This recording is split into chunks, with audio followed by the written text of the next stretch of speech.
In this challenge series, we create the fastest cars in the world in an alternate history timeline. What could have been if the Duesenberg family had continued their crazy legacy? Will we be able to continue in their footsteps and manage to break all top speed records while remaining profitable as a company? Let's find out in Automation, the Car Company Tycoon game. For more info about this challenge and the series, make sure to check out the description box below. And now let's get into it. Hey guys, this is Kirob speaking, and today we are back in Automation with the fastest car in the world challenge. And today we are advancing to year 1984, where we have to design our next car. And let's talk a little bit about the specs of that car. It needs to reach one trim needs to reach the top speed of 386 kilometers an hour in 1984, which is quite ridiculous. But also, and oh, by the way, that is 240 miles per hour for you Americans out there. And then we have the lower limit for the top speed will be for all the other trims in your lineup is 325 kilometers an hour or 202 miles per hour. And our main competitor in that decade would be the F40, which had a horsepower number of 471. Not too shabby, but we already beat that easily with our past car, which had, like, what was it, 600 horsepower, pushing the the same speed. Yeah, it's not quite as efficient at it because it's a massive luxury car. And that might have been an exception, but it was an exception that probably will end up giving us loads of money because we can cater to many more segments with the lower end version that was just 281 kilometers an hour fast. And yeah, easy enough to achieve that, really. Our sales have been going well so far, especially thanks to Gesmir opening up. All right, here we go. Minus 13.5 million. Ouch. It wasn't too great, but we are making plenty of cash with this one. That's great. This 14.5 million is not quite true. The last month was kind of bugged out, so it now doubles it up. But anyway, this year wasn't all too bad after all. So pause here and let's check out the economy. Oh, that's not what I call a recovery. That's not really what I call a recovery. It's still very flat down there. And absolute trash. Wow, look at Ferrari. We're actually at lower levels than in 1940. In 1976. That's an achievement. So Ferrari will be having a pretty massive boom very soon. I think Ferrari in the 90s will just be phenomenal. And about Gesmir, I don't quite know. Ahana is still looking pretty healthy, as in the upward trend is continuing, but Gesmir seems to recover slightly. Alright, another net loss. Oop, that's looking pretty harsh. We are overproducing cars, that's the main problem. And we have 2 million net loss per month because of R&D. Let's pause here and reduce numbers even further because sales are just... Maybe lower the markups. Maybe that helps to push into more markets. We don't really need that much. Let's see. Oh yeah, we're definitely pushing into new markets now. Oh wow, yeah, that's much better. Maybe even up production again. Just get the numbers through the sales, because we are not really utilizing our factory to maximum efficiency anyway, so why not sell many more cars? Oh yes, now that looks much more healthy. 7 million now. Oh, and now we need to watch out because very soon these numbers will drop off to 0. That's in 2 months' time. Oh, now let's just roll this for now and then shut it down. Now, I guess. And there you see zero sales. And probably a little bit of new competition as well. Yeah, stock months don't look all that healthy anymore. And another year's gone, 45 million in losses. And there we go. We arrived in... Oh, ouch. Okay, no, the factories were much more expensive than I thought there. No, this is not good. This is not good. We have massive costs here. And they weren't nice to us. 187 million. But now the car soon goes into production and, well, this one doesn't hurt us anymore. Okay, there we go. So let's see how the sales are, and... Woohoo! Okay, that is pretty massive. Why profit? Oh, we are overproducing quite a lot with our medium factory. And I think, yes, we have already sold 193 cars of our new Racket model, and now cancel, eject! Eject! We don't want to lose all the reputation. Okay, let's take a look at how well the DB4L does. It's not quite as good a hypercar, but then again, hypercars aren't really around yet anyway, so we don't really care. But it's doing really well in GT Premium and supercars, even convertible supercar. Yeah, no, that's pretty good. But I think from the numbers I'm seeing that the economy is turning up slightly once again. Minus 42 million, but we are back up to 200. So that's not too bad, I hope. Luxury market, yeah. That was a massive crisis, considering that we still have money in the bank after this massive crisis. That's pretty good. And now I think there won't be any super large crisis anymore in the game. No, I don't think so. If I have that much of a drop down, like it fell below the starting conditions. Yes, it did. In every region apart from Achana. Oh, the L version is starting to sell out, while the P version isn't quite as desirable.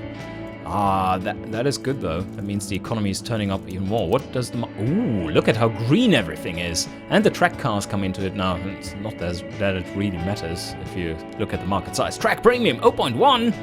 Even hypercars are twice the size. Yay! Finally, the Tachyon DB3 has sold out. And I just noticed, oh shit, we have so many engines lying around. That was not efficient.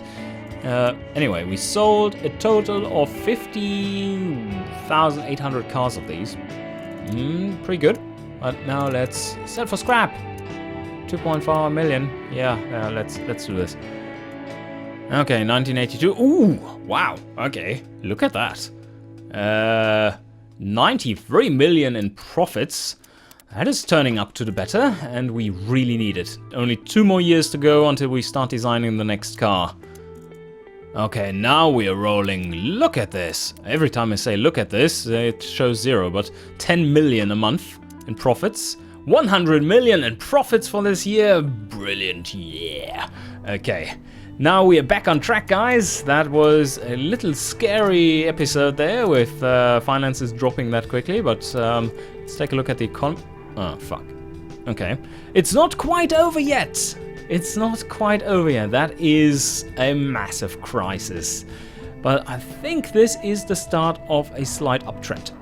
Now, not too bad, especially considering that we will probably have an engineering time of around 5 years.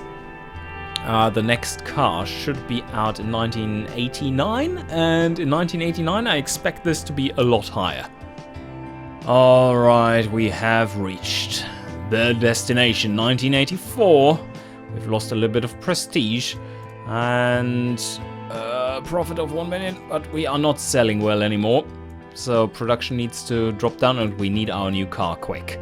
And it needs to be a good one. It needs to be a really good one. Pause here. What is the oh, okay, that's why we're not selling that much anymore. It's shit.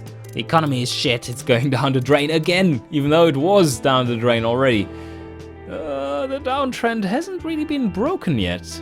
And now it is time to check out the car for 1984. And let me remind you that now is the latest point in time where you should be going straight away to design your car, the 1984 version of the car. Remember that. It has to beat 386 and it needs to be, all trims need to be faster than 325 kilometers an hour, respectively. All right, let's get into this. And what kind of cars do we have? We can use this one. That looks legit. Like, fill this whole transport area with a massive V12, right? Also, is this a new one? I don't remember this one. I've never used it. Looks pretty cool though. So this, I guess, is the obvious candidate, right? Oh, it's pretty small. Has an effective area that is pretty small. That's great. So we could use this one. Are there any no. Okay, that's from last time. We're not going to use a super old body. And this one, 1.7. Oh, that's very aerodynamic. What about this one? Oh wow, fucking hell, no. No way. Okay, and this one is too small. Yeah. And this one, nah. And this one, nope. Okay, there's only really one choice, and that's this one. Okay, let's go with this one and make it a super hypercar. Do we want to extend it to the front? Yes, we do. Do we want to get rid of the rear? Yes, as much as possible. Maybe make it slightly wider. All the tires, and yeah, that's good. Now we just need to fit cooling on this one. Crazy amounts of cooling. I doubt we will reach 386 kilometers an hour without a turbo in this case. Although it seems like Martin did. He's a crazy guy. So yes, monocoque and steel. We don't need those fancy corrosion-resistant steels. Our cars are not reliable anyway. And now we're going with transverse mid-longitudinal. Let's try this one first. Let's see what kind of engine we fit in there. Full alloy and grills. By the way, the alloy we don't do for the weight, but rather for the prestige. Best color, yes. So, V12. How much V12 do you fit? Oh, shit. Okay. Oh, no, not this again. No, okay. No V12 in longitudinal. Nope, that doesn't work out. What do we fit in no. Okay. Nope. No V8 either. So let's change it around. Let's go with transverse instead. And yep, that fits it. And 5. Yeah, that's pretty decent in size. This isn't, however. That's not the most efficient use. On the other hand, no, we can't go that crazy. We still need to reach 325 kilometers an hour with the normal versions. So I need to make sure that I can reach the 325 kilometers an hour. And out of 3.8 liters, I doubt we get... how much power do we need? Like 700, 800 horsepower? No more. 900 horsepower? Probably.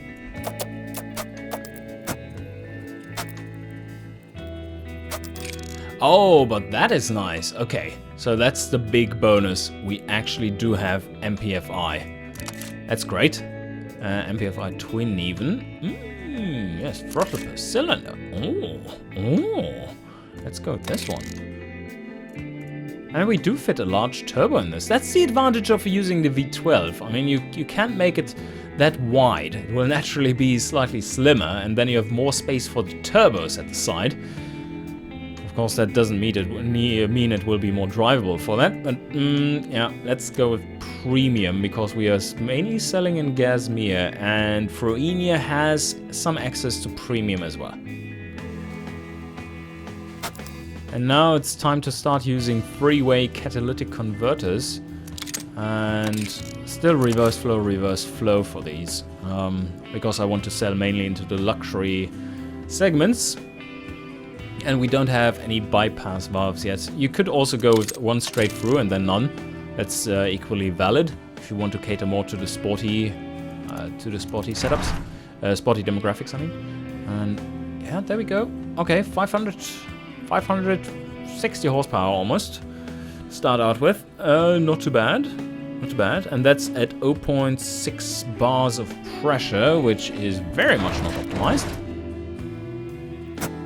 Let's just drop it down to like fuel octane requirement 87 and now work freely on this so that I don't have to switch back and forth all the time and see that is not enough boost. Alright.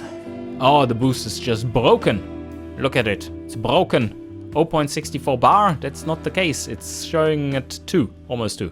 It's actually correct here, which is a bummer because I don't get much more power from this.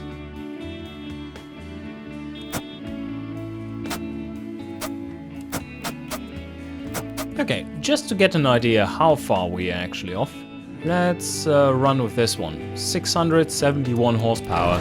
As a first go at it, I think we will have to switch over to a massive V8.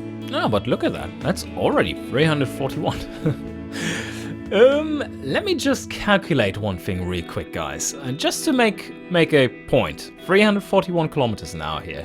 And we need to reach at least 386. Alright. I just calculated the following. If we took this car and wanted to reach 386 kilometers an hour, then we do need 860 horsepower. If this one reaches, 341, and we want to reach 386, then we do need 860 horsepower, not 670. So, seems to be just a tiny bit of difference, like 45. Oh, it's just 45 kilometers an hour. That's not much. No, it's actually a massive difference. So this one won't work. But anyway, let's take a quick look at where we are with this one, really. So this is all good. We will have massive amounts of wheel spin, of course. Maybe we even want to go for the automatic locker, which has saved our asses so often already. And now we finally get some tires. 295s. Now we're talking.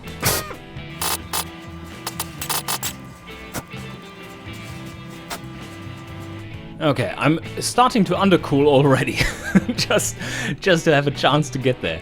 And let's plus 10 this one. At fully clad. And now handmade, all good. Luxury, yeah. We don't care about weight. And anti-lock brake system. Oh, we kind of need that. So let's go with this. Advanced safety and hydrogen pneumatic.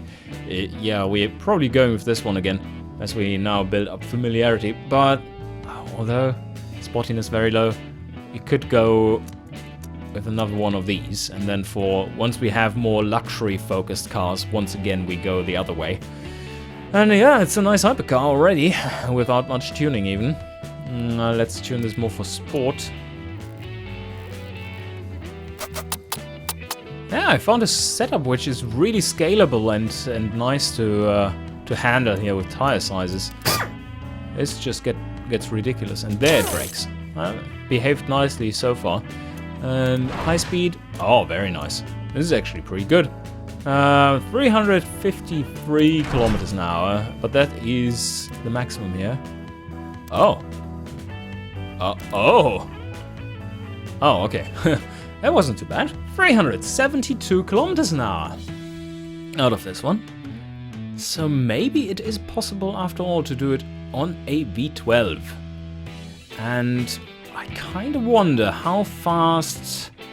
Oh no, if this one reaches 372, then probably the naturally aspirated version might be able to crack the lower top speed of 325. Can we get more power out of this one? That is my question. So first I lower compression once again, and now I can have free play with these stats. Yeah, upping cam profile kind of helps for the high end, obviously, but lowers everything else, which might not be a bad thing. Okay, with a race exhaust, we can push another few horsepowers out of here. 715 horse right now, and there's a little bit more in it from just the compression ratio. So now we are running at 726 horsepower. How much do we get speed-wise for that? 380. 382. That is within reach. Oh, we can get much better stats by just tuning those a bit. That's good news. Okay, so 386 is our target, and at 11 plus 11 we are reaching 384.4. We can undercool a little bit more. 85.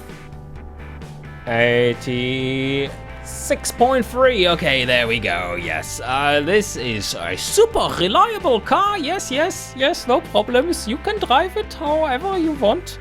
And just 49.2 liters per 100 kilometers. Beautiful. That is a masterpiece of engineering. And I think people will be super happy with this one. How much wheel spin do we have, by the way? Oh, that's not too bad. That's actually really good. I thought it would be much worse, so maybe we can go with an open diff. From 2% to 19%. That doesn't sound brilliant. And comfort went up slightly. A geared diff. What does a geared diff do? Oh, look at all the bonuses to the driving stats. Yes. Okay, I think that's all we can do here. So this one is legal. We are going to engineer this one, which is, because this is going to be a more proper hypercar thingy. That should be all good to use for the normal version as well. We're not going to use that in a luxury setup this time around, because the whole car isn't made as a luxury, it isn't designed to be a luxury vehicle. It wouldn't make for a good superior luxury vehicle. As much as the car body we chose last time around for the DB4 would not have made a good hypercar model. It was not really designed for it. And there we go. I think this setup might work, but the first thing I need to check is if we can reach enough top speed without the turbo. Because 325 kilometers an hour is still impressive. That is impressive. Now, let me clone this one and just strip the turbo from it over here. Insufficient cooling to be reliable? What are you talking about? This is not what we have designed. 726 horsepower. Bye-bye. Bye-bye. Crazy stuff. I don't know if it will survive. So naturally aspirated. And boom! It explodes! It explodes, it doesn't even run. Because we were pushing so much fuel into this shit. And okay, now you get proper headers, like this. 52 horsepower. That might not be enough. No, that definitely isn't enough. So 400 horsepower instead. Very linear power delivery. And yeah, let's see how far we can push this one. I mean, we have insane... oh shit, we have race index. Uh-oh, that's not good. Well, we can do a performance intake. That saves us 5 horsepower there. That's good. Not quite what I need though. I need higher power. 300, come on. Push higher. 8, 10. Oh no. Oh no. This isn't enough power. And just getting... I think we need about 50 horsepower extra. Yeah, this isn't enough. Even with race intakes, we are just cracking 315 kilometers an hour. And... oh, but this is with overcooling. Ah, okay. Not too bad. Not too bad. Let's put it back down to something reasonable. We should be good. Almost? I think it's maxing out. Yeah, that is maxing out. Oh yes, 325! Woohoo! Okay, exactly on the spot. And how do we deal with the rest? Oh shit! Rear brakes are kind of overpowering. So what I really would like to try is somehow to get this car up to speed, but using a performance intake instead. Oh yeah, let me show you something, how little difference actually the weight makes for this car. So let's take a look. This one would be 50 kilos lighter. 50 kilos makes a difference in top speed of 1 kilometer an hour! Yay! Exactly, basically no different whatsoever. So close and yet so far. But there's more reliability to use. And the thing is, with this one, we reach it easily. That's not an issue, but the reliability just tanks by another 12 points. I want to avoid that if possible, so I could rev it slightly higher. That doesn't give us the top speed though, and just lowers it slightly. And then I would need to find something which actually helps it, but it doesn't. I can't. I can barely push it there. Yes, okay, that seems to work. And that doesn't kill reliability. So maybe this is the trick. 401 horsepower, that is more than enough. Let's see if we can back off by 1. Yes, we can. Even by 2. Almost, oh yes, okay. So I can make it work. That wasn't too bad. Let's see if we can pinpoint this accurately. Can we? No! No, this one! The stem slider! Fuck! This didn't work. But if we go like this, and then up it by 1, then that would get us beyond the 325. As in the top speed slider here, the no, RPM limiter. There we go, okay. This only dropped by 1.5 reliable. Fuck yeah. Just give this another little cog. The little thing, the final drive. Oh well, that's probably what they did, and that was the change. We're talking about so ridiculous speeds after all. Alright. So now? Are you there? Yes, 326. Okay. Now we made it finally. That was tougher than expected. This was harder than making the other car work, wasn't it? And we can even cool it a little bit more to offset the reliability loss. So we need 325 kilometers an hour. And can we get one more? No, we can't. Alright. So slightly undercooled. Very slightly undercooled. Not much of an issue though. 325 kilometers an hour for this one. And the lighter version of this one, of course, won't have any troubles beating that, because lighter makes it just ever so slightly faster, not slower. And let's make a proper version out of this one. Let's go for premium and premium. And that should be decent enough and get us into the sports car segment. And that is for the premium trim of it. Let's see how much the top speed has changed indeed. It has changed to 325.8. So this version can have 1 step more cooling, I guess. Yes, perfect. Okay, reliability going up. Oh, quite significantly. That's a massive boost for just 1 little step. But now look at this. Okay, I think we did well. Guys. This is looking not too shabby at all. And this is not considering putting it through a medium-sized factory, which spits out more than they would assume for this pricing, I would guess. So, yeah, sports cars, track premium, light sports premium, sells really well in Thuringia, especially. And fun premium above 100 too, and wow, it's great. And the luxury version, let's see how much overlap we have here. This one should be amazing for super and hypercars.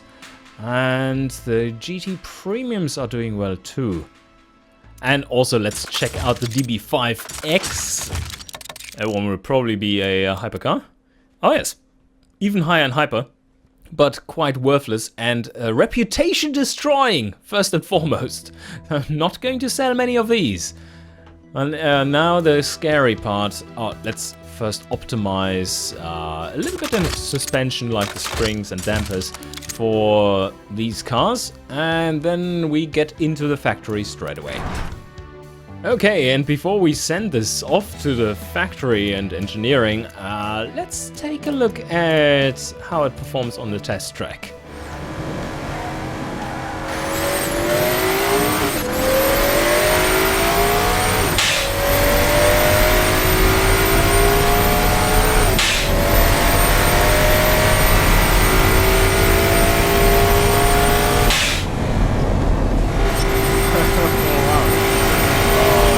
There, man. It actually managed to reach 300 kilometers an hour on the Daphne Flyer on the big straight on the automation test track. Not bad for a car in 1984, I would say, but quite ridiculous, especially the start of it. Did you see that? It's like, let's start again and just watch. It's so amazing how slow it is at the start, and then it's just like full bonkers crazy. There we go. Look at that. Look at the speed. It's like nothing, and then... scary as fuck. Okay, but now for the reliability. Yeah, we're not going to sell more than 100 cars of this one. It would destroy our company reputation, that is for sure. Oh, shit. The engineering costs are very high. They are very high. Can we survive this, is the question. We will need to sell many more cars in the coming years to be able to get rid of this. And yeah, I can't increase anything here, so 5.9 there, and with the engineer that will be fine. 5.1, okay, that's much better. That saves us 20 million. Okay, let's do it that way. So reduced funding for a reduced reliability for the main car and reduced funding for the engine. Yes, still hurts. I mean, that's 400 million right there. 400 million just to engineer this car. I hope it will make it back. But now we should have very small production costs for this one. Total build cost 15 million. Very good. And here we have 13 million. So that's basically nothing. The only main concern is the massive engineering time and cost. Ouch. How much do we need? 52, and here 44. That's a little bit on the low side. Okay, let's build 2 cars a month. That means we only need to produce for 2 months, and then we can shut it down. That's good. And look at that. Oh, wow. That is amazing. 140 competitiveness in hyper, but that's this trim, which is completely ridiculous. Let's take a look at the L version. Oh, that's still very good. That is still very good. I think this might sell well and get back the cash we need. The premium, I hope it punches into all these kinds of segments. Yes, even into the light sports if sold at a reasonable price, which we won't, obviously, but still, that's pretty cool. It's awesome. Yep, now that's a good setup. It's a really good setup. And the sales prognosis here is good as well. Alright, that is about setup. And we hope that basically the economy doubles until this car is done. Uh-oh. Anyway, 22 months if we sell the full 2-shift production isn't too bad. Within 2 years, grand total 400. Yeah, we can pay for that. We are making a pretty good profit right now, so that will work out. But kind of scary. And there we have it. Alright, this car is designed, and the economy is still looking scary, but at this point, once it's done 5.5 years, it really needs to turn up again. This can't continue forever. Alright guys, I hope you enjoyed, and see you next time!